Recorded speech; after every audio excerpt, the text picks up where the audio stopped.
Testing 1 2 3. Testing 1 2 3. This is Radio Free Mormon on the air, broadcasting behind enemy lines. Tonight's episode, Bill Reel's Disciplinary Council. It is today, November 19th, 2018. It is 7 o'clock in the morning, my time, and I am lucky enough to have Bill Reel on the program. He's been very busy over the last several days. Let me just say, first off, good morning to you, Bill, and then I'll set the stage for this discussion. Good morning. Good morning to you, my friend. Are you pretty tired out by now? So, one of the things we'll probably get into, at least for a moment, is that this process does impose extra trauma, and so as we work through all this, I'm sleeping okay. Life is good. But I'm beginning to feel that this is beginning to kind of present itself in my body. Some people make comments about how because this is something that was expected and not completely out of the blue, that for some reason that means it should not cause any kind of trauma. But anybody who's had a mother or father or other close family member die from a prolonged illness, and the end is not something that was unexpected. In fact, you could see it coming a mile away. And yet when it does happen, finally, even though it was expected, that doesn't mean that you don't feel sadness and loss because of it. Right. Very much the case. I knew this was always a possibility, and those around me in our close circle are constantly asking me and helping me to kind of work through when that day would come, what it would look like. But yes, as time gets closer here, certainly beginning to feel some of that. Well, I want to ask you and go back in time with you for a chronology of your contacts with church leaders, both general and local, that in some sense form a framework for what is happening today. Is that okay with you, Bill? That'd be great. Let's do it. Okay. Well, I think most of the people listening know your backstory. They know that you joined the church, I think, when you were 19 years old, that you rapidly ascended the ranks in a relatively small ward out in Ohio to the point where you were ordained a bishop when you were 29 years old, and you served in that capacity for a number of years. It was while you were a bishop, if I recall correctly, that you began to read and study and learn more about church history and discover some things that were troubling to you. Do I have that about right? Close. 17 years old, and yes, halfway through being a bishop, was called at 29. Halfway through, about 32 years old, is when the proverbial shelf came down. And at that time, you did what I think a lot of people would not do in your situation, and that is that you reached out to people above you, in other words, general authorities above you, to see about getting answers to your questions. Is that correct? Yes. So the very first thing I did was, because I was scared, like when you have a faith crisis, you think, you recognize that everyone around you will see that as the plague. It is this thing that you grow up in Mormonism and recognize, like, that's a shameful thing to have a faith crisis. And you're scared to, one, tell anybody to bring their judgment on you, and you're also afraid of rocking the shelf of somebody else. So I didn't tell my wife. I didn't tell the counselors in my bishopric. I didn't tell my friends, which would have been the ward members in the ward that I was in. And so what I did do was I said, let's try something because this is getting too hard to bear. I reached out to Elder Holland through an email, because as a bishop, you have access to all the emails of the top leadership. And so I reached out to Elder Holland. He was in the middle of out on organizing a mission somewhere in another country or something. He sent a little card and a note to Marlon K. Jensen, who kind of, if you know all of this faith crisis stuff, if you're swimming in these waters, you recognize that Marlon Jensen used to be the church historian, and he was kind of the go-to guy for the brethren to reach out to people and talk to them in their crisis. Marlon K. Jensen then called me one day while I was at work, actually just getting ready to leave work and heading on my way home. So on my drive home, I spoke to Elder Jensen for probably about 45 minutes, about a 15-minute drive home, pulled in my driveway, and sat there for about another half an hour talking to him. Marlon Jensen made it clear that he didn't have any answers to the problems that I was presenting, but essentially to have faith, the Lord would take care of it on the other side, and that he cared deeply about those who had such concerns. Bill, do you remember what concerns you were raising to Marlon Jensen in this phone call? It would have been the standard stuff. I would have essentially explained to him like, hey, it's the things everybody else is struggling with. It's trying to recognize that prophets get things wrong and use the priesthood ban as an example. Talk about the book of Abraham. Talk about the fact that the church doesn't tell its stories accurately, such as the Seers stone versus the Urim and Thummim. It would have been the standard list. And at this point, the one thing I probably wouldn't have done, because I'm thinking back to that time, and I just wasn't quite there yet. I wouldn't have gone into any kind of space of the church leaders being dishonest and deceptive. That would have come later on. But it certainly would have been around the historical issues. What year was this? This would have been 2012-ish, I think. So Marlon Jensen was the church historian at the time you were speaking with him. Is that right? I believe so, or just recently put into emeritus status, but still working on some things with the church. Now, you and I know about this. We know about the conversation. We know about the issues. We know that the church really doesn't have any faithful answers to these issues, at least none that are bedded in evidence, fact, and logic. But in considering it, trying to look at it from an outside point of view for a second, it is really remarkable, Bill, that the church historian of the Church of Jesus Christ of Latter-day Saints is talking to you on the phone. You're presenting issues that are not issues that you've discovered. These aren't new issues. These are issues that people have had for some time, and they're issues that Elder Marlon Jensen, the church historian, was aware of, correct? You weren't surprising him and him saying, oh, I never heard of that before, right? No, he was very familiar with the issues that I brought up.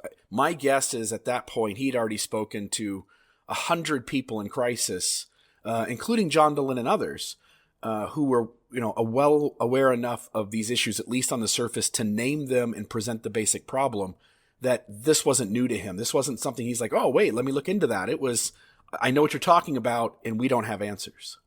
Right. So looking at it from this outside point of view, you're talking to a general authority who is the church historian. You're talking to him about issues relating to church history, troubling issues relating to church history, and the church historian has no answers for you. He doesn't have solutions. And his answer, the only answer he gets, and the only answer anybody gives is, I felt a good feeling. It's worth hanging on. It'll work out on the other side. Have faith, Lord loves you. And that's all we've got. And that's what he gave. And at the time, it was emotionally supportive because at least somebody was reaching out and saying, this isn't the plague. A lot of people are dealing with this. We don't have good answers. So at least it felt like, hey, my struggle is real and it's being honored and validated. But again, here, as you point out, here's the church historian who should know some church history, and he doesn't have any solutions for this. And I'm happy to go into, about a month later, maybe 2 months later, I get a phone call at work from Elder Holland. And in the meantime, in the background, Elder Jensen and I are emailing each other. I'm sending him my thoughts about how the church can handle these issues better in terms of being honest and transparent and beginning to change the narrative. Those are suggestions that I'm making. And Elder Jensen is being validating there as well. He's saying, hey, I'll take this to the curriculum committee. Do you mind if I take these notes into my meeting with the 12? And so it felt like, and I don't know what happened behind the scenes, but it felt like he sincerely was taking the suggestions I was making and taking them to higher up people in the church and those in the church who write the curriculum or decide how we are going to present such things. As that's going on, again, a few months after the initial conversation, Elder Holland reaches out to me at work. His secretary calls me at work and says, I've got Elder Holland on the line. He would like to speak to you. Can you take the phone call? I say, absolutely. So I put it on hold. I run into another office where I've got some privacy. And then Elder Holland and I talk for probably 20 or 30 minutes. And it's the same story. Church is true, warts and all was one of his quotes in that phone call. But he also said, we don't have good solutions. These are things we're working on. There's some essays that are going to come out. And these essays will, and he told me at the time, these essays will be a really short essay, and then you can click to read more, and then it'll be a longer essay, and then you can click to read more, and then you get this really long comprehensive essay. As you can see now, that changed a little bit as they worked out those details. And again, I think the first essay comes out in 2013, so this definitely would have been about 2012 where this took place. And Elder Holland gave the same response, like, I don't have any answers for you. I'm not going to solve your problems today. But in spite of those problems, it's worth hanging on. We'll work it out on the other side. We've all felt good about this thing, so the church is true, warts and all. So now you have the church historian, who should be ostensibly the expert on church history, who's a general authority, who's given you an answer. And then you've talked to a senior apostle in the leadership of the LDS Church, and he has given you the same kind of answer or non-answer answer. Right. It's an emotional answer, and not any kind of actual, here's a good scholarly response and this solves the problem. How did you feel after you got the same answer from Elder Holland? Good or bad or indifferent? So at that time, again, all I wanted was to not be alone. I just didn't want to feel like I was out in this world by myself in this space. So it was validating, but by the time I get done with Elder Holland, we're also having email conversations behind the scenes following that phone call. As we go through that process, I become adeptly aware, and again, I don't know what to do with it yet. I don't know how to work with it, but a realization that, wait a minute, if the church historian doesn't have good answers, and if Elder Holland, who I kind of had hoped maybe he talks to Jesus, if he doesn't have good answers, then the reality is we're going to have to live with the fact that this stuff not only doesn't add up, that the critics seem to have a stronger argument on these issues, but that the church doesn't really have any kind of good response to this stuff. Yeah, I can see this two ways. Number one, you're being reached out to by leaders in the church, and in some way that is validating. On the other hand, if you had not had these conversations, you could have lived with the illusion that maybe there really are answers to the questions that the leadership knows, and you just haven't found them out yet. Yeah, the curtain was pulled back, and it's this grip. And at this time, too, like I'm full in on reading stuff on Fair Mormon and some of the things going on there. I kind of knew, like, we had answers, but those answers they're not really satisfying. Like, you have to almost go with the less plausible or implausible answer every time to make these things work. And any hope that maybe those guys don't have it right, but the guys at the top who supposedly talk to Jesus, they would have answers. Yeah, that mirage, I approached that mirage and it disappeared quickly. What was the next step that happened after this regarding your contacts with church leaders? So once I had conversations with Elder Jensen and Elder Holland, and I had evidence that I had spoke to them, it was then easy for me to go back to my wife and then to my stake president as a bishop, to my stake president, and let him know that this is an issue. And so what I began doing, I spoke to my wife. She handled it as perfectly as anybody could. Her response was, then why don't we go church hopping and try something else? When I said to her, I don't know if this thing is true, it might not be, and it feels like the evidence points at it not being true. My wife said, let's go try other things. And I just want to say, because I know that's not what you're asking about, but I want to say that response was perfect because it gave me the space to stay in, knowing that if I ever decided this absolutely wasn't true, I could leave at any moment and my family was coming with me. And so these horror stories of divorce weren't going to hold up for me. Now, when I went to my stake president, what I began to frame this as is there's a lot of people going through this. I'm going through this. We don't handle this very well. I've spoken to Elder Holland and Elder Jensen, so you're not going to shame me. Now, again, those aren't my exact words, but this is the contextualizing I'm giving it. You're not going to shame me because I have credibility since I've spoke to these two, and these two didn't shame me, and they validated that this is real. And I suggested to my stake president that we start to address this stuff in our stake, that we begin to have conversations to help those in our stake who might be going through this. But there were things that he did. He responded. One of the things I threw out as something he should be aware of was Rough Stone Rolling by Richard Bushman. His son had recommended it to him, and he actually read it, but said that he didn't believe the book was very credible, that it was just one man's opinion, and that he wasn't presenting the data necessarily factually, but perhaps just very opinionated and including not necessarily true historical sources. So right away, I knew that this stake president was incapable of honoring what this real space looks like. He wasn't going to be able to hold that this history and the problems that come with it are real, rubber meets the road kind of issues. But he did make space for me to go into meetings with all of our bishops in a bishop's council at least one time, as well as meeting with a counselor of the stake presidency in his home to share with them what the basic issues of a faith crisis were, why there were issues in the church that caused it, and what some of the solutions could be in terms of just allowing someone to feel safe, validating them, listening to them, and honoring that these problems are real and they lead people to a loss of faith when they discover them. Was there any upshot from those meetings as far as anything of interest or people changing their minds or listening to what you had to say or pushing back? In terms of the stake presidency, everybody approached it as there was still a sense that the person having the crisis was the one that was the problem.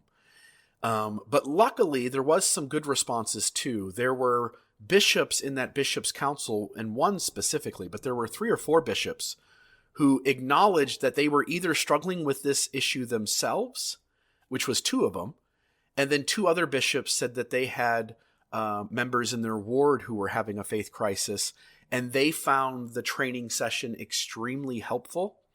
One of those bishops is today, because of that meeting, is today a good friend of mine and still reaches out to me. We just talked actually probably a month and a half ago and just talked at length about how he had gone through this same process and no longer held certainty on the church's truth claims. And he was grateful that there was a public conversation going on in our stake that I was pushing for. But in terms of the stake presidency, no, they didn't shame me, but they also didn't lend as much credibility to these issues as the history really imposes that they should have.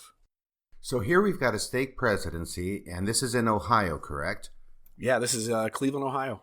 And they've got a bishop who is raising these issues, and they think the problem is more with the bishop than with the issues. Did they do anything about that? I mean, that is a situation that a stake presidency with that mindset cannot be happy about. I don't know that they were unhappy. It was more of like, thanks, Brother Real, for sharing this. I'm not sure we really have the time or energy to put into understanding these issues well or in helping other people with this problem. We've got other things on our plate. That was what I felt came out of that. Again, with the exception of a couple of bishops in that council who experienced it personally and a couple of others who were appreciative of the info, it seemed like the other bishops in that room were the same way. Like, I don't know anything about this. I know the church is true. I don't know what any of this stuff is. I've never looked into any of this, and I've never had this problem. And nobody I know has this problem, so I'm not going to worry about it. What was the next thing to happen? I got burned out as a bishop about 4 years in. And so I went to my stake president and said, look, this faith crisis thing is really hard. It's hard for me to work through this and then also being a bishop and helping everybody else work through their things. And so I said, you probably need to start thinking about helping make a shift here that someone else is called as bishop. And so about 4.5 years in, I was released honorably and a new bishop was called. I was called as the ward mission leader. I continued on in that ward until my move to southern Utah. So that's essentially everything that happened in that stake. And once I realized my stake president wasn't exactly safe, I stopped talking to him. And I think this happens across the church. I think we all step back or refuse to have these conversations until we feel somebody is safe. And then once in a while, when we try to enter that space and we see the other person isn't safe, we right away pull back and just know not to go there with that person. There's a story about early New Testament saints. It's not in the New Testament, but there's a story, I don't know if it is real, but that New Testament Christians would identify each other surreptitiously to make sure they were safe. And One of them would draw a curved line on the ground with the toe of his foot, and then the other one, if they were safe, would draw another curved line with the toe of his foot, and that would make the shape of the fish. Those two curved lines together. So that was like a sign and a countersign. So the story goes that early Christians used to identify who was safe to talk to. I can just tell you just an anecdotal story really quick. Met with a listener here in my store, Family Pond here in southern Utah. And this listener, his brother and he had both been having a faith crisis over the course of years. And they had interacted with each other numerous times, but both of them didn't think the other person was safe to talk to. So these two brothers didn't share anything with each other until one day, one of them is, out on a hike with the other, and he says something like, hey, so have you ever heard of polyandry? Right? Like testing the waters, like he draws that first curved line. And now the brother, sensing, wait a minute, this brother of mine is in these waters, then opens himself up and enters the conversation, telling what his story is and what's happened to him over the course of the last few years, and obviously, figuratively drawing the other curved line there. It is so interesting to me because we are both from a tradition, i.e. Mormonism, that is part of the temple endowment, has signs and countersigns so that we can know who are people who can be trusted to speak to. Yeah, we learn that kind of space pretty early on in Mormonism, don't we? Yes, we do. Now, did anything else of significance happen before you moved from Ohio to St. George? The only thing that comes to mind that seems of note, and again, maybe go back to my own ward, people in my ward respected me. I had a lot of street cred. They knew I was down to earth. They knew I was intelligent. They knew I'd put the work into learning this stuff and understood Mormonism deeper and more broadly than they did. So I never got any pushback really from ward members. The new bishop was a counselor to me as I was a bishop, and we have a great friendship. And so while these issues, he thought these things weren't as serious as I thought they were, nobody in my ward tried to silence me. It was a comfortable space. If I was still living in Ohio, I probably would still be going to church just because of how good it was. The only note that comes to mind is that as I take this new job in southern Utah, and as I'm leaving that ward very quickly because of the fact that I take this new job, so I give my 2 weeks notice to my former company I worked for, and he says, why don't you just pack up your box and just pack out your desk and just head out today? So the very next morning, I leave for southern Utah. So the time of me exploring this job and actually taking it, turning in my notice and leaving is about a week and a half, 2 weeks tops. During that last 2 weeks in Ohio, my stake president is notified that he's going to be released and is being called as a area authority.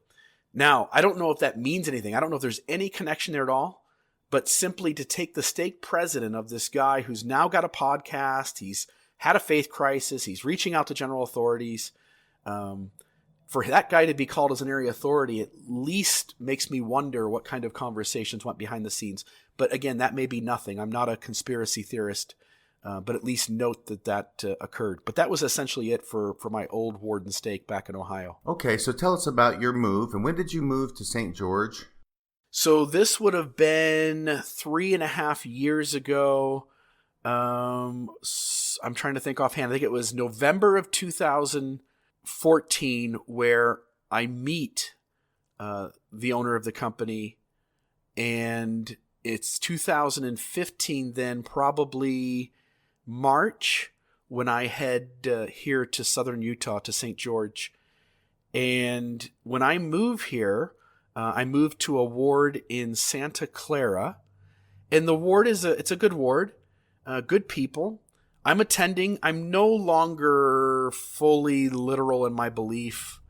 I'm accepting that many of our stories are not true and at best are myth, and that maybe it's a mixed bag at best of true stories and untrue stories, and still hanging on that there's still something to the truth claims of Mormonism.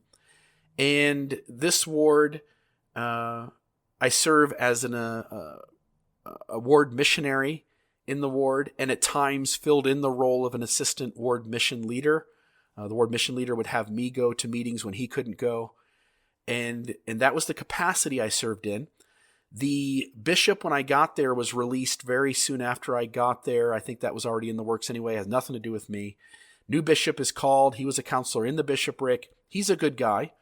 He had come over to my house several times to sit with me and to hear what I had to say about these issues, and for me to raise concern that we're not a very safe space for people who run into these problems and question the veracity of the church. And he was kind, but he also didn't really want to deal with this stuff and wished I would stop talking about this stuff. And he had a brother who had left the church over these issues. He had a sister or sister-in-law who was a lesbian and left the church. And so he understood these issues with a little bit of compassion, but also did not want this stuff to infect his ward. He also offered the same solutions, which is, I don't have any answers. I know I feel good about it, so therefore it must be true. But you raise questions for which I cannot answer. And that seemed to hold true the entire time I was in that ward as well. I did meet with that stake president on a multitude of occasions, maybe a half dozen to 8 or 9 times. Why is it that you're meeting with the stake president, Bill? Because Salt Lake is communicating with this stake president that the things I am saying is not sitting well with the church. And when you say saying, do you mean on your podcast or in the ward or both? No, in the podcast as well as in social media like Facebook and other places. So in terms of what I'm saying in the ward, I don't want to be marginalized in my ward. So I stand up for things when I can, but I'm also not I'm not going to be given a 30-minute chance to speak my piece. So you pick and choose your spots, and you try to be respectful of everyone in that ward and where they're coming from and why they're there at church that day, to simply be nourished and to be able to receive whatever uplifting they can to go through another week. Whereas I see Facebook and the podcast is different. You can ignore me there, and hence maybe I can be a little stronger. But there's no issues with what I'm saying in the ward, as far as I know, in terms of bringing any of this attention. It's the things I'm saying on the podcast, and it's the things I'm saying probably even more primarily on Facebook. So tell us about these meetings with your stake president. This is the stake president in the first ward you lived in and the first stake you lived in Utah, correct? Yeah, up in the Santa Clara Heights. Santa Clara is a little northwest of the city of St. George. And in these meetings with this stake president, essentially he would say, look, Salt Lake has asked me to sit down with you and to meet with you and to see if they think that you are in apostasy. And so now they've put it on my plate to decide whether you are in apostasy or not. This stake president, again, super kind. He also helped us find our house when we moved to the area. This stake president, after meetings, after reading letters from listeners to the podcast and how the podcast had helped them stay, or had helped them keep their marriage together, or had helped them to process Mormonism in a more healthy way, he came back and said, I don't think you're in apostasy. And so there's a couple things we have to steer clear of.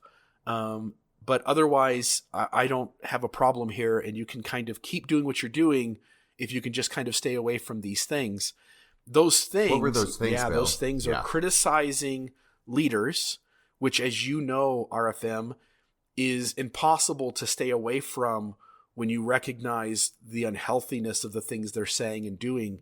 The other thing was to not suggest to members outside of your stewardship what they should be doing, saying, asking on Sundays during church. We, again, met maybe 6 to 8, 9 times, and he listened as I presented various issues, and his responses, again, were the same. I don't have good answers for these. You raise good points. I can see why people would have doubts over this, But I felt good about the church. I know it's true, therefore it's true. And all this will just have to work itself out on the other side. Okay, so you continued your podcast and you continued with your comments on social media. Did you make an effort to follow his directions? So I did. I stopped. There was a time before this meeting where these two things were laid out that I can't do.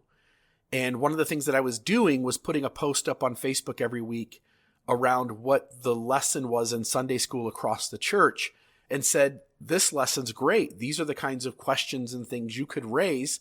These are the kind of points you could make to help people see that this gets messy. And people will argue that, hey, Bill, you're doing that to shake people. And I wasn't. The point in doing it is to provide support. If people are aware that this gets messy, then you can have compassion for those who have already know it's messy. And people feel so alone in this process, and they feel so marginalized and ostracized already just by the nature of having learned this stuff and having questions about it, that I wanted to help them have a safer space. And so that was the point in doing it. But again, I stopped doing it at that point. So that's where the stake president and those above him are concerned about your telling people what to do and what to say and questions to ask at church. Right. The other thing, yes, I tried to step back from being critical of leaders, and not necessarily critical of leaders. I have to parse this out. When you say critical of leaders, it's one thing if I say, like, I don't like Elder Bednar's haircut, or I think, Richard G. Scott eats too much. Those are mean things. And that's being critical of a person as a human being. I think it's a whole nother thing to say what they said does not theologically hold up. It does not doctrinally hold up, or what it is can be demonstrably be shown to be unhealthy and to hurt others unnecessarily. And that was difficult to stay away from because there's so much of it in Mormonism. And you can sit, if you're watching, you can sit and watch people be hurt. When you see Elder Oaks give a talk, and his talks are anti-homosexual, and you see the suicides happen and the post come across your Facebook feed of somebody having taken their life right after his conference talk, and that person happened to be a young gay kid. Like, you can't help but speak out on this unhealthiness. And so that became hard to do. And as time went on, I became more bold in saying, like, no one's going to silence me. If these guys do something that is un-Christ-like and hurts people, I'm going to speak truth and power to that. It's an interesting dynamic we have in the LDS Church, I think, that once again, from the outside looking in, you would think that people at the top of a church who claim to be apostles of the Lord Jesus Christ and are quite happy to either give the implication or let members live with the implication that they speak on a regular basis with Jesus Christ, that it's the apostles of Jesus Christ, you would think, who would have a greater responsibility to tell the truth and to do good and to not hurt others with their words and with their teachings. And it would be the people at the bottom of that hierarchical pyramid that is established who would have less responsibility for that because their words don't carry the same weight and authority as the apostles. And yet in the LDS Church, it seems to be exactly the opposite. The people that we would expect to be the most responsible for what they say end up being the ones who are the least responsible and the ones that the members are not allowed to criticize. Yeah, very true. Very true. So what is the next step that happens? Now you're saying that you've gone to church. Now you continue to go to church in spite of the fact that your first stake president has told you that you need to keep away from these two radioactive areas of criticizing the leaders and telling members of the church what to say, that you feel impelled over time to speak truth to power, to call the leaders on the things that they're saying that are hurtful, harmful, and perhaps less than honest. So where do things go from there? So two things are happening in connection with, and I should say not connection with each other, but happening at the same time, running parallel with each other. One is that we are finally to a place where we're renting this home in Santa Clara. And now that we've moved there, we've gotten settled in on our jobs, we've got things kind of cleared away that we can begin to look for a home. So one thing that's happening is we are now house shopping and looking for a home to buy and make our own. The other thing that is happening is that I'm beginning to have the trauma of going to church. And for me, going to church is traumatic, but I've always been this guy, like I'm a tough guy. I'm an 8 on the Enneagram, if that means anything to anybody who's listening. I'm the challenger. I'm the guy who's, going to stand up and say, like, you're hurting someone and that's enough. And up until this point, I'd always been able to do so without it really affecting me. And so this is around the time that I record the episode on spiritual trauma. And what I'm noticing is that when I go to church and somebody says something that's hurtful to a certain segment that doesn't fit in the church, and let's just use the LGBT segment as an example. When somebody made an anti-homosexual comment in church, I still am that guy I'm going to raise my hand and I'm going to tell you that wasn't okay and that you're hurting people when you say that, and that here's the data that makes this more messy, and I would suggest that we not talk about such things at church. It's not the right place. But now I'm noticing that when I do that, my hands start to shake. I'm noticing that when I get home after church, I'm having headaches. I'm noticing that I'm not sleeping well. And I'm noticing that I just don't feel good inside. And it would take me 2 or 3 days to kind of recoup from that. And then by then you're almost to Saturday, and now we're getting ready for church again. And so we buy a house. We haven't closed on it yet, but we probably have another, let's say 30 days before we leave. It's December of 2017.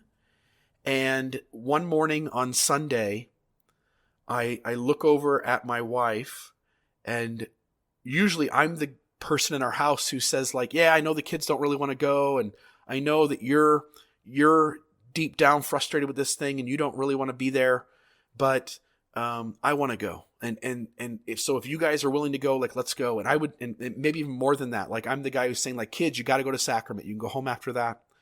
And I would tell my kids they need to go.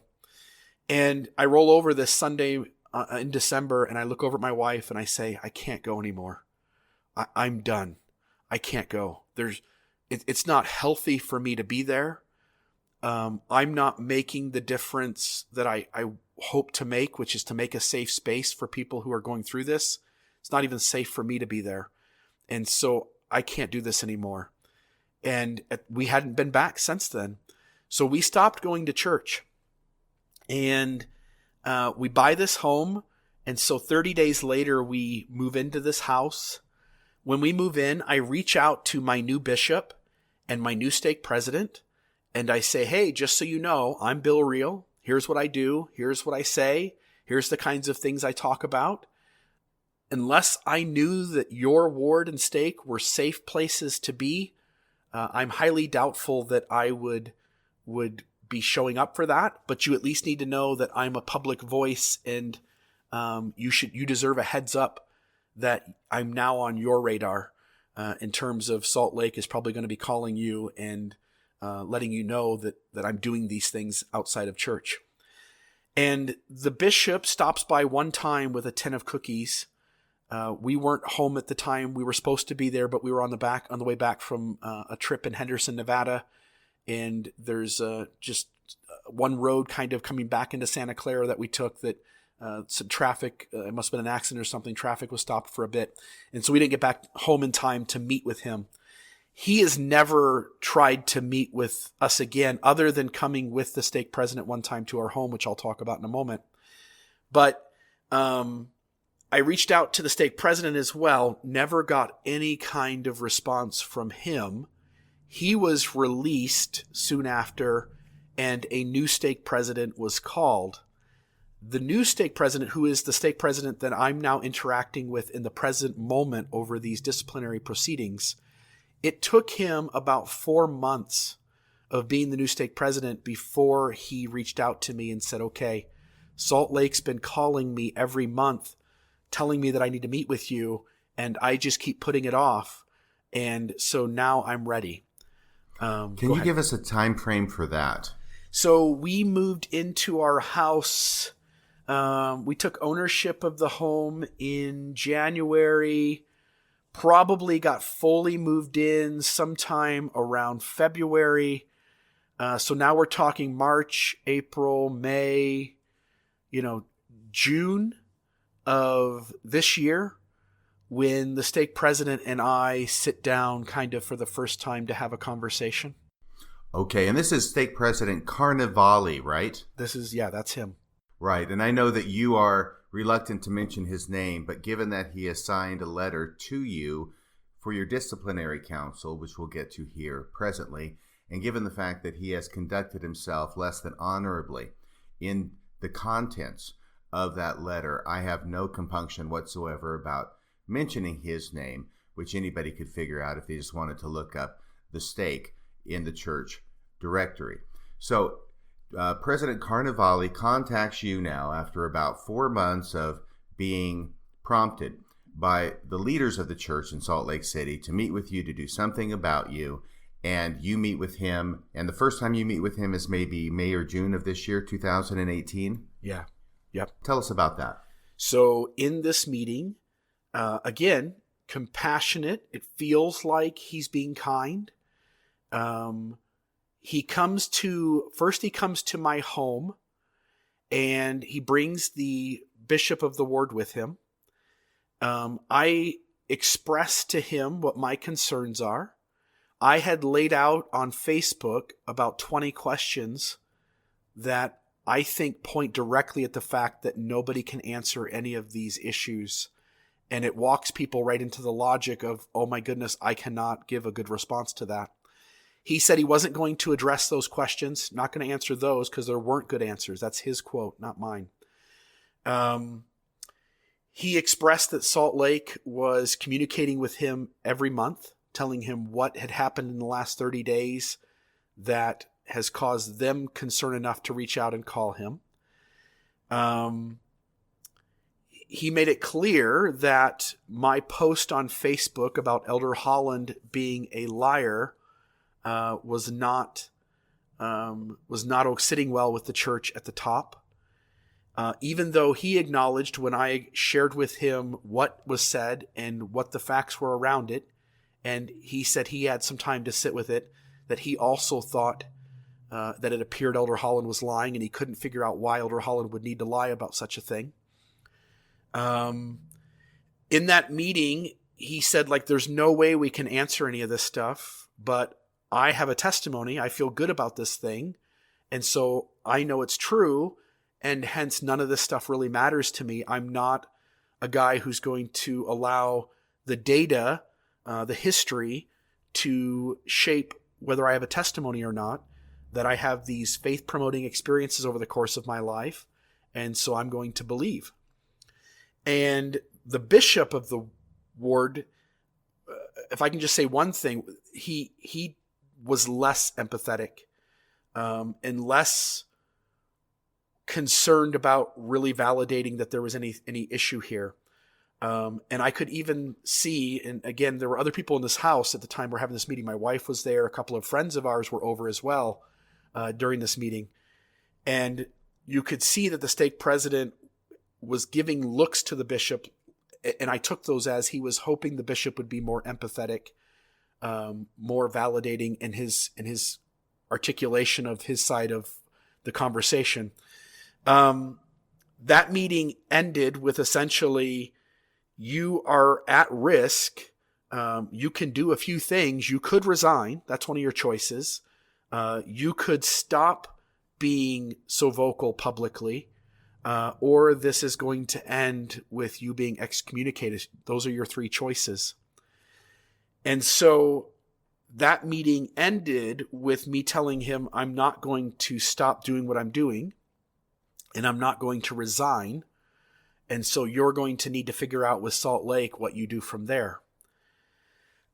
He sat down with me again, maybe a month later. And by the way, behind the scenes, I'm messaging him and saying, I would love to sit once a week with you. I'd love to meet regularly with you and have conversations about the things that are weighing on my mind and see if we can address these. Another thing that I mentioned in the home was that he offered that there's got to be a better way to resolve these concerns. I said, beautiful, let's try that. I said, I don't think it's going to work. I don't think they're going to want to answer your questions, but let's send 5 questions. Let me just pick 5 questions and let's send those up the ladder. He says, sure, let's try that. Let's give that a shot. And he seemed to have confidence that that would work. I told him, I don't think it's going to. I think what's going to happen is they're not going to answer your questions, and they're going to begin to say things in a way that shame you and marginalize you for even asking. So I write out my 5 questions. I send them to him. He forwards them up to a 70 who's over the area. So I don't know if it was an area authority or a general authority, but a member of the 70. That 70 takes about a week and responds to him and tells him that we're not going to answer these questions, but that these questions are for you to answer, the stake president. Now, imagine, RFM, you're a stake president with local stewardship, and the church asks you to answer questions which are not local questions. These questions have to do with the collective church. So this is what prompts the second meeting with my stake president, where I go back into his office with him and we sit. And he says to me that they're not going to answer your questions. I don't even know how to answer your questions, so I'm not going to answer your questions. So your questions aren't going to be able to be answered. I also asked him if he would reach out to Elder Holland and ask Elder Holland directly about the quote that there would be double-digit stake creation, that's going on every week of our lives, and ask him to explain if that's a dishonest statement, if that's true, or why he said it. He originally said he would do that.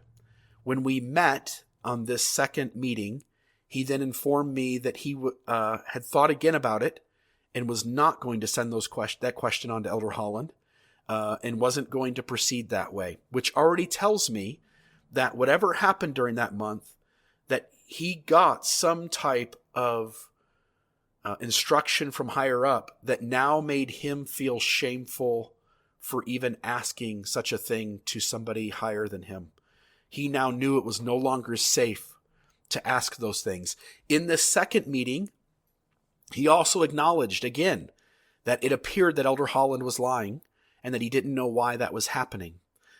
My wife was in that meeting with us as well, so she can also verify that that was said. That was the second meeting, and that was the last meeting I had with this stake president. I can stop there if you have a question. Otherwise, I can explain what happened after that. I do have a question here, and this involves Elder Holland, because I know Elder Holland, obviously, from what you've said so far, had a special place in your heart. Number one, he's the apostle that you thought of when you thought back in Ohio, I need to approach somebody who I think is knowledgeable, compassionate, and is most likely to respond to me about my questions about the church. I also know that I did a podcast about Elder Holland and about the less than accurate statement he made about the church growing faster than it's ever grown in the history of the church. In fact, in the history of the world, it's never grown so quickly. And that was part of my Lies, Damn Lies, and Statistics podcast, I think. And my impression, Bill, was that when I brought that up, I mean, there are other instances of Elder Holland going off the straight and narrow path when it comes to honesty, but it just seemed to me that that really upset you personally, that you got upset about the fact that Elder Holland was prevaricating, that he wasn't telling the truth, that he was out and out lying, and you seemed to go out of your way to try and come up with some way to explain how this is not a lie. You put it out there to other people. Please explain this to me. Is there some way? You're even actually trying to have a situation where your stake president approaches Elder Holland directly, something you're not able to do anymore, apparently, and get his response. Am I correct, number one, that this bothered you personally because of Elder Holland and your feelings about him? And number two, how did that make you feel? So 2 things come up for me when you ask that. One is that if I go back to the original experience with Elder Holland, it felt like he had compassion. It felt like he had concern, And while he didn't have answers, he certainly was offering kindness and validation. But something happened along the way. And if you remember, it's the instance where Elder Holland is at some youth meeting or some kind of regional meeting, and he goes on a tirade about those who question the church. And you also used this audio, if I remember right, in that same episode where he's talking about these taffy pullers. And if on one hand to my face, RFM, you act compassionate and loving, and then behind my back, you treat me like I'm a piece of shit for having questions about the church, and excuse my language, when you treat me like I'm some pain in your butt, when I'm some thing that's just annoying you and you wish I wasn't around. Like that talk, he had anger, he was disrespectful, he was diminishing, marginalizing, and shaming to those who have questions about the church and who can't make it work. When I saw that side of him, for the first time, the light bulb went on, and I said, oh, he's not really one of the good guys. He's not really one of the guys who cares. Like, he's frustrated and he doesn't want us around. We annoy him. He sees us as a problem. So from that point forward, I now saw Elder Holland with new eyes. And then that allowed me to start being more critical of what he was saying, to start seeing what he was saying between the lines. Now, the second point, when he gets to this claim of double-digit state creation, when I look at that claim, here's what I think. It's such a small thing. Like in my life, RFM, we all have levels of dishonesty. Like all of us do it. We all embellish. We all withhold information. We're all doing that. Intentionally, consciously, unintentionally, unconsciously, we do it. But there's a difference between those who, and I think we mentally get on these big things. Our ego sometimes steps in and says like, oh, you don't want to tell people that you did that. Or, hey, you want to tell people you did that a certain way. When it comes to the small things, like telling people the growth of the church and the meeting that he did, it seems so odd to take this little tiny thing you don't really need to have your ego get in the way on and to flat out lie about it. And so when I saw that he was willing to lie on things like that, I'm like, oh boy, wow, that says something. There's something going on there. And when I sat with that for a while, like it really bugged me. And I'll be honest, it was your episode. Like listening to your episode, I started to realize like, wait a minute, this guy has kind of a history of not being publicly who he is privately and not having the integrity I thought this guy had. And so at that point, I start to look at him with different eyes. So it starts with criticizing that quote, but as we move into the present moment, it's a realization that Elder Holland seems to lie on a multitude of occasions and seems to do so in order to build testimony in others, but that his commentary is demonstrably dishonest. And when I see that and hear that, my integrity calls for me to speak truth to that so that people are not swayed by BS as part of the foundation of their testimony in the church. Interesting. Well, there's an old saying among lawyers that a person who will lie about little things will lie about big things. Yeah, and we sometimes think it's the other way, but I think when someone lies about the unnecessary little things, I grew up with a friend. I was a young kid. I'm 12 years old. I live on this little dead-end street, and there's other kids on the street, and one of them's a good friend of mine. But I soon recognized that every time I tell this kid something that happened in my life, he suddenly has this more extravagant story. And it's these small, mundane things. And so I realized really quickly, like, this kid lacks integrity. And so, as you point out, when someone will lie about the minutia, that sets me back. Like, I think we all lie sometimes about a big thing. We all try to make ourselves look good. We all try to withhold people from seeing our shadows. But when you take the small things and twist them, it points to some serious issue of darkness inside that person. Okay, well, enough about Elder Holland now. Let's go on to your next step in the process with your local church leaders.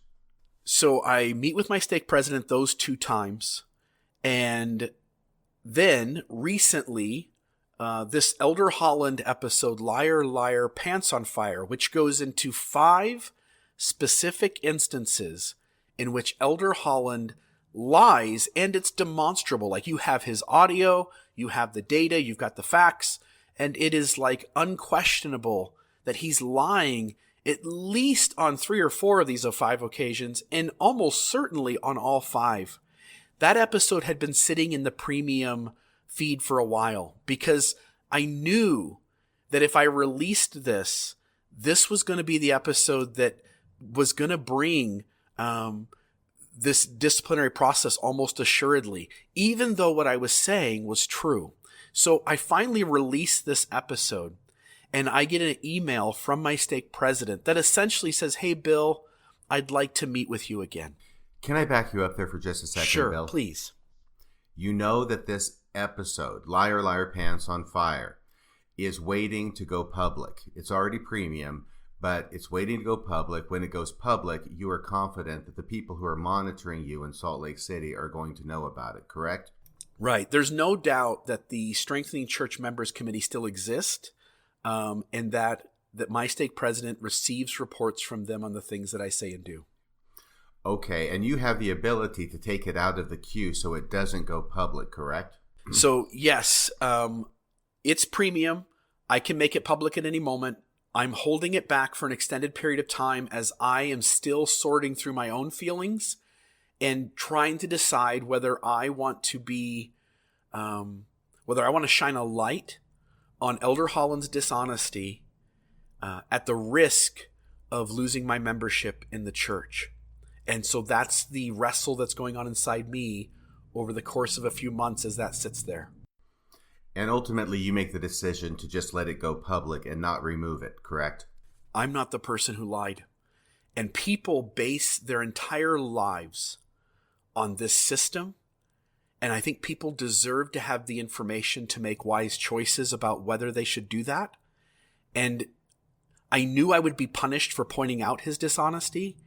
And it just got to the point where I felt like it needs to go out. People need to know that an apostle, a proposed apostle of the Lord Jesus Christ, is not only dishonest here or there, he seems to have dishonesty as one of his characteristics. Well, it's interesting that we are in a church, at least currently we're in a church, where the apostles can lie, and that seems to be okay. There's no repercussions to them for lying. But if a member points out that they're lying, then the axe falls on the member. Yeah, and Elder Oaks, this has been said over and over again, primarily from Elder Oaks, I think on at least 2 occasions, where he said that even if the criticism is true, it's wrong to criticize the leaders of the church. That's an odd thing. Like that is a mechanism that removes accountability, and it gives no way to have any kind of redress of an issue like that. And as this process had worked itself out, where my stake president's not going to communicate with Elder Holland, as everyone up to this point is telling me there's not good answers for your questions, the only thing I'm left to do is to be the person who raises their hand and speaks truth to what is going on. Right. They've created a system that has insulated them from any criticism and thereby created the environment where people like you will necessarily appear and challenge them publicly. Is that correct? Yeah, and that only mode of criticism, they've also lined out as being not okay in this system. Right, exactly. Hence your podcast and your Facebook page and other podcasts like them, which now they are dealing with by the old playbook of if they won't get in line, then we will excommunicate them and in some sense try and tar them with the label of apostate, with the hope that members of the church will not listen to them anymore. Yeah, absolutely. What happens next now? So this episode goes out. I get the email from my stake president who says he wants to meet with me. I feel, again, nobody in this ward has reached out to me. Bishop's not reaching out to me. The stake president is only reaching out to me every so often. There's very little interaction going on. So I reach back out to my stake president through email and say, like, I don't want to meet just to meet. I don't want to meet to just check a box because Salt Lake is calling you and giving you more things that I'm doing. We need to lay out some facts too here, RFM. If you go back and look at my Facebook post over the last, say, 2 months, just go through my feed and compare it to the previous year, I think you'll actually find that I was posting less and I was posting things that were not as pointed as what I was posting before. But this Elder Holland liar, liar, pants on fire would have been the exception.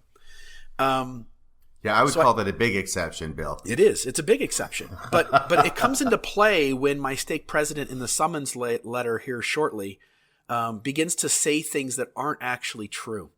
So in this response to him, I say, look, I don't want to meet just to meet, but I'm willing to meet if you have a purpose. And if you have a purpose, could you let me know what that purpose is so that I could come in and be prepared to have the conversation with you? He goes silent. He goes dark. There's no response from him to that. Other than, I shouldn't say that. He does send me a short email where he acknowledges he got it, but he doesn't really have a conversation with me. He doesn't reach out again to have another meeting. He doesn't send me an agenda. He doesn't tell me what a purpose is. And so that's the end of it. And nothing there happens. Then, what would have been maybe the 14th, the night of the 14th, 2 men come to my door, knock on the door. It's a younger guy, almost looks like an Aaronic priesthood holder. Couldn't have been maybe 17 to 25 years old. So I assumed he was an elder, but maybe he was even an older teenager. But these 2 men, assuming both priesthood holders, knock on my door. They smile, they shake my hand, and then they hand me this envelope. And it was so weird. Like, as Mormons, we're always trying to appear on the surface as Christ-like and happy. And yet these guys know they're there to do this thing, which is just negative and full of like negative feelings. So they hand me the envelope and close the door. I go upstairs and it's the summons to this disciplinary court. How did you feel when you read that summons? Obviously the moment they start to hand over the envelope, I know what it is. I mean, you just know, you know how this process works. So a little bit of anxiety begins to kind of sit in me. But when I open it, then I'm appalled because I expect to be disciplined at some point for speaking truth to the unhealthiness of this machine. But when I read the letter, my stake president couches the charges in what I can only call as lies. And those lies are this. One is he said in the letter, I had hoped that we would be able to continue working to resolve your concerns. That's not true. He made it clear in our 2 meetings that he could not resolve my concerns, that there were no answers to my questions, and that he wasn't going to try and answer them. Nobody above him was going to try and answer them, and he wouldn't even know where to start in trying to answer them. So he had no way of even trying to initiate that kind of process. Number 2 was that he said he imposed that I was no longer willing to meet with him. The trouble is that I have this hard copy of this email, and it's clear from the email, which I've shared parts of it, it's clear from the email that I, on more than one occasion in the message, tell him that I am more than willing to meet further if I simply know what the meeting is about, or he has a need to meet me because there's a new issue that's arose. So that was also dishonest. And so that becomes like, wait a minute, what's going on here? And as you and I were talking this morning, you said, Bill, do you know why he did that? I said, yeah, absolutely. I know why he did that.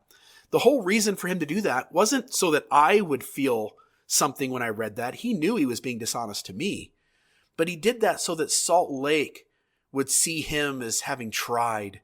Like, here's the stake president. He's meeting with Brother Real on a regular basis, and he's trying to resolve Brother Real's concerns, and he wants Salt Lake to know just how good of a stake president he's been. When the reality is it took him 4 months to meet me the first time. Takes him another month to reach out to me again. And then the third meeting is simply to check a box because he doesn't want to give me a purpose, doesn't want to tell me something new has arose. He just wants to meet. And as you know, RFM, to sit and hash this stuff out with somebody who has no clue about it, nor do they want to resolve your concerns, nor do they know how to resolve your concerns, like the meetings just become an extra burden. They just become extra stress and trauma that you feel. And so there's no point in doing it unless there's a point in doing it. And so this guy in this summons letter, for the first time, showed me that he too is willing to be deceptive. He too lacks integrity. He too is willing to change the narrative in order to make him look the best. And I'm not going to stand for it. So I reach out to him the next morning and I say, I got your letter. I'm not okay with you lying on these 2 occasions. You lied about this and you lied about that. And I want you to be responsible to that and accountable to that. And I want you to respond to why you did that. I also asked if he would give me, I said, I know they're going to tell you that I can only speak for 45 minutes. I'm asking for another 45. In terms of what's at stake here, if the church is true as you believe, then my salvation's on the line and my eternal ties to my family are on the line. Surely another 45 minutes isn't going to hurt anybody as we work out this process. I also asked if we could move the proceedings to a Saturday instead of a Tuesday night. Tuesday night at 8:30 p.m. when I have to work the next day. So these proceedings are going to last, let's say, an hour and a half. So now here we are at 10 o'clock at night. And if you can imagine the stress that's going to happen that evening. And then for me to go home, go to bed, get a good night's rest, and get up at 6:30 the next morning to head into work. And as you know, you and I talk all the time in the morning. I'm up early and I'm here at work early. I said, that seems like that's fair. That seems like that's considerate. The next day, I don't get a response that night. I sent another email later in the day saying, hey, I haven't heard back from you. I'm expecting you to be a gentleman and to respond to the questions I send you. And when I have a concern about this process, I expect you to respond. Nothing. I send him a text the next morning. Nothing. Later that next day, I finally get an email back from him. And it's obvious at this point that the church is working side by side with him in working out these responses. Because the things that are in that response, one of them being, you will have 40 to 60 minutes, which is 4 times longer than I'm going to speak. That phraseology is the exact same phraseology that was in Sam Young's stuff as well. The time limit given is similar to what was in Sam Young and John DeLynn and Jeremy Runnels and Kate Kelly. So at this point, you fully get, like I fully get, and anybody watching this process who understands these other cases fully gets that the church is now collaborating with him. Every time he gets a request, he's got to go to them, get their feedback on how the response should look. And so he responds and says, we're not going to give you more time. You'll get 40 to 60 minutes, 4 times longer than I'll speak. And we're not going to change the date. We've worked with all the high councilmen. We've worked with the members of the stake presidency to find a date that worked for all of us. And so that's the date we're going to keep. Notice they never asked me, the person who's going to receive the most trauma that night. They never asked me what day worked best. And also recognize that the handbook makes clear procedural ways in which to call new people to a disciplinary council if certain members of the high council or stake presidency cannot attend. So there is perfect ways to accommodate my situation. But notice that for whatever reason, Tuesday at 8:30 at night seems to be the best time to sever somebody who's invested their life into this thing from the tribe. Yes, and the impression that I get, and I don't know that it's correct, I can't read their minds, but the impression I get is that we're going to excommunicate you right after Thanksgiving, and we're going to do it on this night, the 27th of November, because, you know, we've all got plans. We've all got things to do for Christmas and travel plans, and we can't coordinate it any other night than this night, so that's what it's going to be. Yeah, except as long as the stake president's there, every other person in that disciplinary council can be substituted for, except for him and except for me. And notice that what actually is for my own healthiness, what actually gives me the time so that I have all day Sunday to process, to sit with, to recover from this whole ordeal, that is the lowest priority on the entire list. Mm-hmm. No, it's too much trouble for them to get together on a Saturday night for you, Bill. Right. And one of the excuses is that, hey, the building's in use. I don't care. Like, I don't have any shame over the fact that I'm going in for speaking to the truth. I don't have any problem if the whole building is full of other people. There could be kids playing basketball. There could be Relief Society. It doesn't matter to me. That high council room, on the other hand, is empty. And it's usable. And there's nothing stopping us from having it on another night. Yeah. So there has been, in the past few days, I've noticed on Facebook and other areas, a great outpouring of kind words and support for you, Bill. How has that made you feel? So you and I were talking this morning. I don't kid myself. Like, Mormonism is this minority religion that operates within the lives of 0.2% of the human population. That even in the United States, it's such a small thing. And the people who are aware of the messiness of Mormonism is this small segment of that small segment. So I don't kid myself and think like there's this overwhelming wave of people. No, but here's what I do know. That the claim is that I'm working against the church. And what's happened in these responses, and there's been hundreds of them, and they're great, and I appreciate every single one of them. I've tried to respond to most of them, but have not been able to respond to all of them just because of the number of them. People have shared that I've saved their marriage. People have shared that I helped their parents to understand what they were going through. People shared that they would have left the church immediately, but it allowed them to stay and to process and to do it in a much healthier fashion. To each of those stories, like, that touches me deeply, because that's been the goal all along. I've been with people who are out of the church. I've gone to events and things where there are ex-Mormons there. And some of them have processed this in healthy ways. And some of them are still carrying a lot of anger and frustration. And I've sat with and seen and heard people say, like, I just want to burn this thing down. And I've never felt that way. Like, on some level, like, this thing's got to change. It has to become more healthy. But I fully realize Mormonism is going to exist in 100 years. Mormonism is going to exist in 500 years. There's no sense in trying to burn it down. But to make a healthier space where the mechanisms are healthier, where it doesn't hurt people the way it does, like, that's been my goal all along.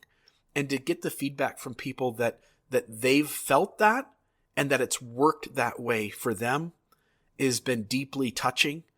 I haven't gotten any negative feedback at all. Like, maybe one comment here or there that just says, like, hey, he saw it coming and this is the rules. This is the way it works. So, sayonara. But 99% of the comments have been beautiful, and they've been supportive. And most of them have shown an appreciation for the work that I've done over the last, say, 7 years. And that's been deeply touching to know that on some level, the people that I was trying to reach got value out of what I did. Yes, in a way, it's like you get the opportunity to attend your own funeral and hear all the nice things people have to say about you after you've passed. Yeah. And it has been deeply touching to hear all of those things. And specifically when people say, like, this episode turned the corner for me, or this episode I shared with my wife and we were heading towards divorce and now we've got a good, healthy, safe marriage. My parents weren't talking to me and this opened up the channels for my parents to understand me better. Those things, I can't even describe how validating, how touching those things have been as people have written or reached out to me, to even sent voice messages. I had one young man send me 4 or 5 different voice messages through Facebook where he just said, like, my podcast has saved his life. And being aware that while the LGBT issue isn't the number one issue that gets covered in the podcast necessarily, I've also had people reach out to me that said that they've been suicidal at times, and that the podcast has been deeply helpful in giving them a safe space to process without carrying through with that act. And I know that sounds extreme, but that's the reality of the space that we're in. I have read a lot of the comments that have been made, overwhelmingly supportive, as you mentioned, but there are some that are not so supportive, and they tend to fall into a certain theme. And that theme is that, Bill, look, by your actions, by your beliefs, by your words, by your podcasting, you have essentially rejected the leadership of the LDS Church, you've rejected the truth claims of the LDS Church, and you have effectively already excommunicated yourself. So why are you upset in any degree that the church is simply going to make that excommunication that you've already done official in a disciplinary council? How do you respond to that? Unless you understand, unless you somehow have the ability to take a step back and to see what it means to belong in a tribe, in a high demand fundamentalist tribe at that, when you grasp the sociology and the psychology of belonging to a group, and that's your language and your symbols that you use to interpret the world. These are the relationships that you've made friends with. This is the value that you offer to these people, is that you fit into this tribe. And the moment you don't, the moment you push back, the moment you suddenly become other or them, and what kind of shame and trauma come through the mechanisms that keep that us versus them tribalism alive in that system. One can't, until they get that, one can't understand the big deal it is to be kicked out of your tribe. Like, I didn't want to leave my tribe. I've never seen resignation as an option. I didn't want to be gone. I knew it was always a possibility, RFM, but I never said hey, I don't want to be here anymore. Get rid of me.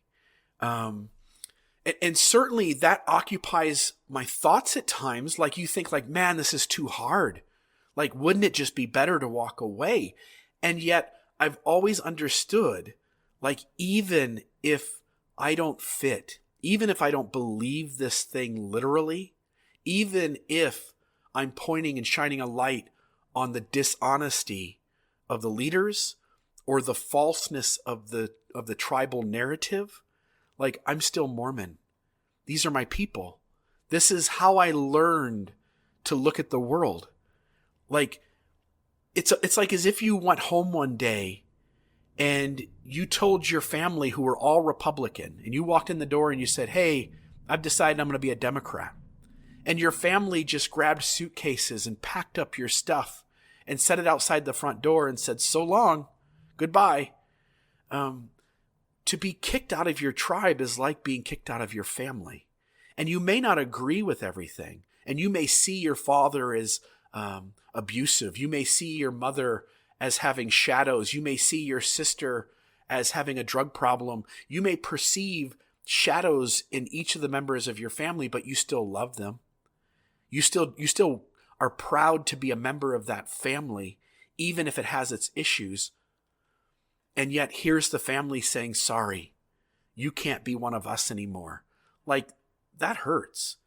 And I don't think people on the inside, when they're in ethnocentricity and they don't quite grasp all the tribal mechanisms because they're inside, it's like a fish being in water and not knowing he's in water.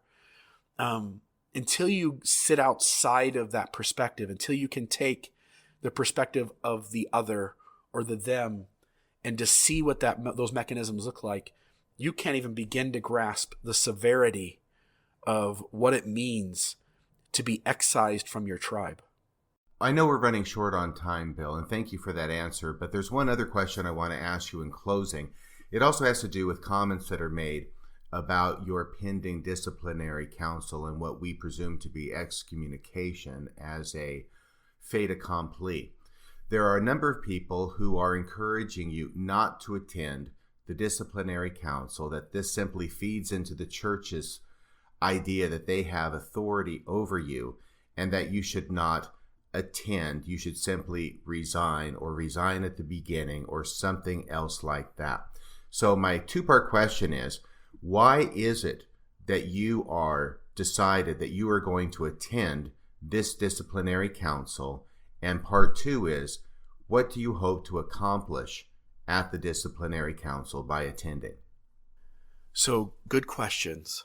Me, just a human being sitting here in front of this microphone having this conversation with you, I don't want to incur the trauma that's going to come from that night.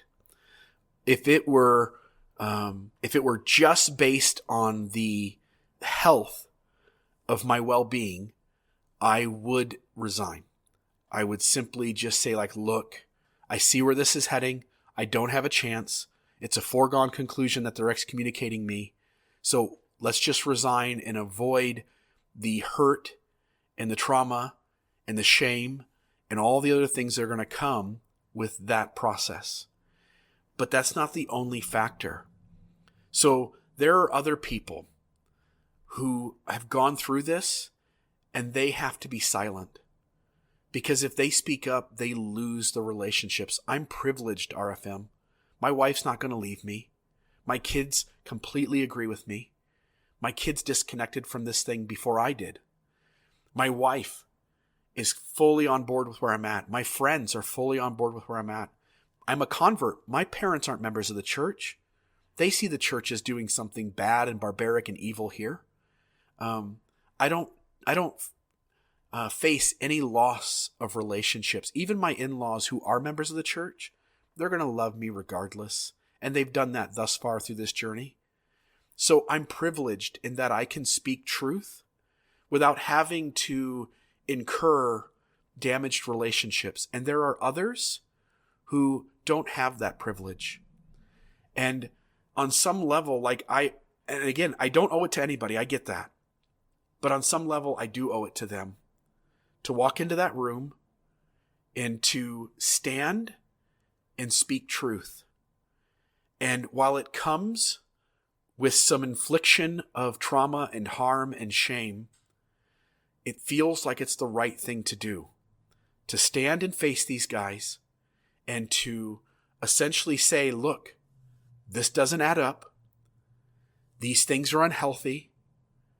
And I'm speaking truth to that and never have done otherwise. That I've gone through this entire journey with integrity, with being open and vulnerable and being honest and forthright and laying it all on the table and having this tribe then say, that is enough for us to kick you out. You're being honest and vulnerable and authentic and communicating with integrity. But because you do so in a way that shines a light on the unhealthiness of this machine, that we can't stand that and that you have to go. And it feels like that's the right thing to do. And I don't know that I would, and again, everybody has a right to the decision they make. Everybody has a right to do this the way they want to do it. And I honor anybody else's decision if they choose to avoid the harm, they just want to go quietly off into the dark. Like, they can do it however they want. It doesn't matter to me. For me, it feels like I have to stand up to these guys and speak truth to what's happening and to why I've done what I've done, and not let anybody make an assumption about who I am or what my motives are, but to stand up for myself. Now, what do I hope to gain from it? I hope to gain the fact that I get to go out on my terms. I get to go out standing up for the thing I've always stood up for. I get to go out talking about the things that I've always talked about. And then these guys get to judge, and they do. But it's not really me who's on trial. And it's my hope, because everybody who's listened to this podcast for 6 months, a year, or all 7 years, and there are some who have been with this podcast from the very beginning, for them to see, like, he went in and he told them again that this was messy. He stood up for what he believed in, and he did it with integrity. And for them to say, like, sorry, but you can't be here, feels like it's the right thing for me to do. Now, do I hope that maybe one person in that room has an open heart to saying, like, what what he said made sense. He seemed to speak to there being real issues, and I'm going to go explore that. I hope so. I really do. But at best, that's all you can hope for, is that there's one person in that room who is wanting to know the truth and wanting to know if this doesn't add up, and to know if this is more messy than they thought it was. But I don't think that'll happen. I think most Orthodox members don't make space for that in their head. They don't operate that way. And as you've seen from us talking about every step of the way, where leaders don't have good answers and they still hold on to their emotional feelings, I expect the same to be in that room. So am I expecting to win anybody over? No. But to still stand up for what I believe in, yes.